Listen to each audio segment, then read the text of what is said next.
So the last section of Chapter 6 deals with aromatic hydrocarbons. Remember that those aromatic compounds are those that contain an unsaturated ring structure, and that is shown right here in pink. The simplest such compound is benzene, just has 6 carbons and 6 hydrogens. Another example is vanillin.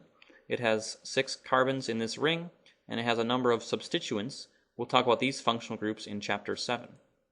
So here's benzene, just 6 carbons, 6 hydrogens in a ring with 3 alternating double bonds. So as we draw it, benzene has alternating double and single bonds between the carbons. Remember that each carbon in benzene is part of a double bond system, and so it's trigonal planar. It has flat geometry, and so the entire benzene molecule is flat. And since these electrons or these double bonds are alternating, we consider the electrons to be delocalized, and the double bonds can shift one over in a clockwise or counterclockwise direction to produce this resonance structure. And it's identical to the original one, except that the double bonds have moved slightly around the ring. And so benzene can exist as either of these two resonance structures, and sometimes organic chemists draw benzene as this structure with our circle in the middle, indicating that these double bonds can move around the ring. I prefer to see one or the other of these resonance structures so that we don't forget that there are double bonds in the ring. This circle is a little less clear in that aspect. And because they have these resonance forms, aromatic compounds are very stable, and they don't react as well as alkanes will or alkenes will, as we'll see in future chapters. And so they're less likely to undergo chemical reactions. And this stability makes them very common throughout nature. Some examples of aromatic groups present in larger molecules are the hormones estradiol and adrenaline. We have an aromatic group right here in the lower left of estradiol. We have an aromatic group as sort of the main part of the structure in adrenaline here. How do we name these substituted benzenes? Well, we start with benzene as the root name, just like we'd start with hexane as the root name. A common name for methylbenzene is toluene. So here is benzene with a substituent, a 1-carbon methyl substituent. IUPAC name is methylbenzene. The substituent goes first, then benzene. Commonly we call that toluene. We can have ethylbenzene and propylbenzene, so as long as this substituent is, we can name it according to the root names. And then we want to identify all the substituents, and they'll have corresponding prefixes as before. If there's only one substituent present, we don't need a locator number, right? If we only have one substituent, like in methylbenzene, it doesn't matter which carbon that methane or methyl group is bound to, it makes the same molecule. We just have to rotate it a little bit to match it up to this original drawing. And so we don't need to say that it's on the 1 carbon, because any carbon it's attached to is number 1. There aren't any other substituents, so the numbering really is unimportant. However, if we get to 2 substituents, then we need to number them, and again, list them in alphabetical order, and if possible, with numbers that increase as we go along. But first off, we want to have the smallest possible combinations of numbers. So here's the example. 1-ethyl, 3-methylbenzene. Benzene ring, we have an ethyl group on one side part of the molecule, a methyl group on the other. Here we need to identify their locations according to number. And so we generally start with the first compound alphabetically and number it 1, 2, 3 towards the next substituent. So ethyl gets 1, 2, and 3 to the methyl. We would not want to number 1, 2, 3, 4, 5 like we'd see here to get 1-ethyl 5-methylbenzene. That does not have the smallest possible numbers. Over here 1 and 3 are much smaller than 1 and 5. And we don't want to start numbering with the methyl group, because then we get 3-ethyl 1-methylbenzene, and those would have numbers that are not increasing. So this is the best choice. It's not to say that if you provide these names to me, I'll be able to recognize them as the same structure, just that according to IUPAC rules, this is the only way to name this structure, 1-ethyl 3-methylbenzene. Alphabetical in the names of the substituents, and preferably increasing numbers as we go from the first to the second substituent.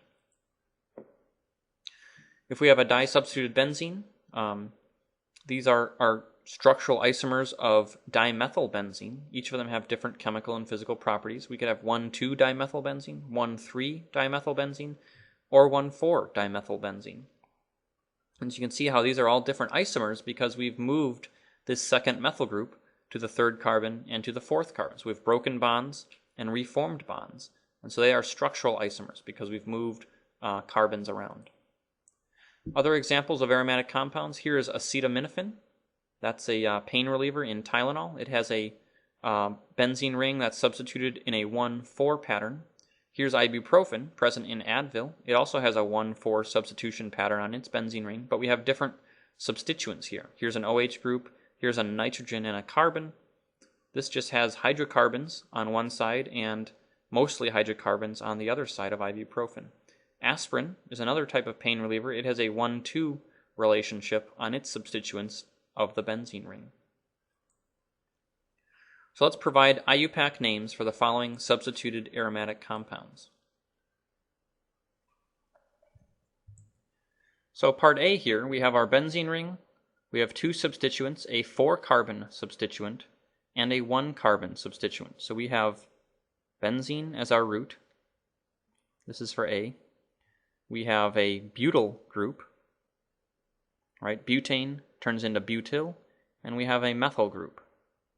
So the butyl group will be first alphabetically, so we start numbering with the butyl group, and we number towards the methyl group. So we get 1-butyl, 3-methyl. So now we write that out, 1-butyl, 3-methyl benzene. There should be a dash right here. So that's how we name part A, 1-butyl, 3-methyl benzene. For part C, we have 3 methyl groups, right, on the benzene ring. So we have benzene, we have trimethyl as the name of the substituent. And now when numbering these, we want to minimize the numbers. So we'll start with this one. So we get 1, 2, 3, 4. 1, 2, 4 as our numbers. And that's the smallest numbers we can get. We could number 1, 2, 3, 4 and get 1, 3, 4, but 1, 2, 4 is better. And certainly if we numbered the other way, we have even bigger numbers. So 1, 2, 4, trimethyl benzene. That's the name of C. B, we don't have a structure, but we see C6H5, CH2, CH3. This C6H5 implies this structure here. And I'll draw the skeletal line structure. Here's the 2-carbon chain. Here's the benzene ring. And so this is as simple to name. It's just ethyl benzene. We don't need a locator number because there's only one substituent. It has to be on the 1 carbon. And then lastly, again, we have benzene. Let's erase that and try again. Benzene. And we have a methyl group. And we have an ethyl group. Ethyl comes first, so we want to start numbering with the ethyl group towards the methyl group. We get 1 ethyl, 3 methyl. So 1 ethyl, 3 methyl benzene.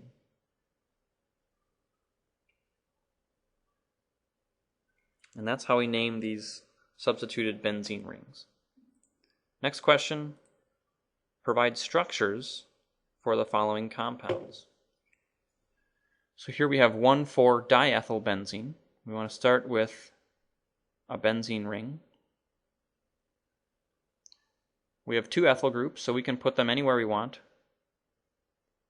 CH2, CH3, that's an ethyl group. And if I want to give that carbon number 1, 2, 3, 4, I number around the ring, I get to the 4th carbon, CH2, CH3. That's another ethyl group. This is 1,4-diethylbenzene. There should be a 2 here, CH2, and then this is carbon number 1. 1, 2, 3, 4. The next one also is benzene as a root. I'll draw the benzene ring. Here I'll put the ethyl group on the top carbon. Again, it's 1, 4, so 1, 2, 3, 4. 4-methyl, simply draw a 1-carbon chain.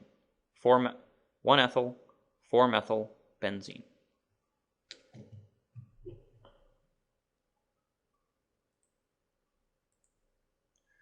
What's the correct IUPAC name for the following aromatic hydrocarbon?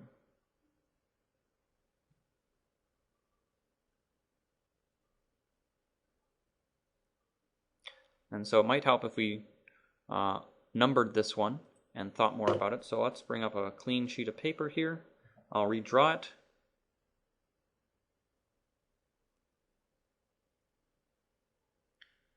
Bunch of 1-carbon chains, and then I believe that was a 2-carbon chain down there.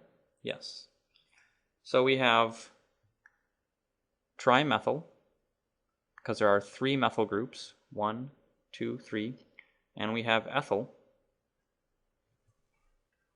The goal here is to minimize the numbers, even if it means the numbers are out of order. And so to minimize numbers, we'd want to start with one of these methyl groups, so we can number 1, 2, 3. We have the smallest numbers already, 4, 5. Right, so 1, 2, 3 trimethyl, 5 ethyl. If we were to number with the ethyl group, 1, 2, 3, 4, 5, we'd have 1 ethyl,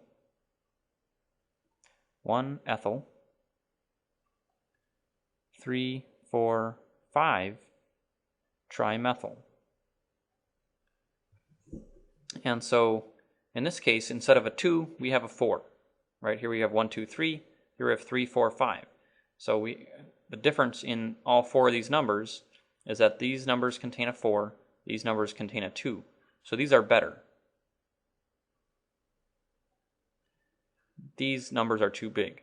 So it always helps to sometimes draw or write the numbers out again, just to make sure that you have the absolute smallest numbers. And so we would take these, we write 5 ethyl, because ethyl comes first, 1, 2, 3 trimethyl,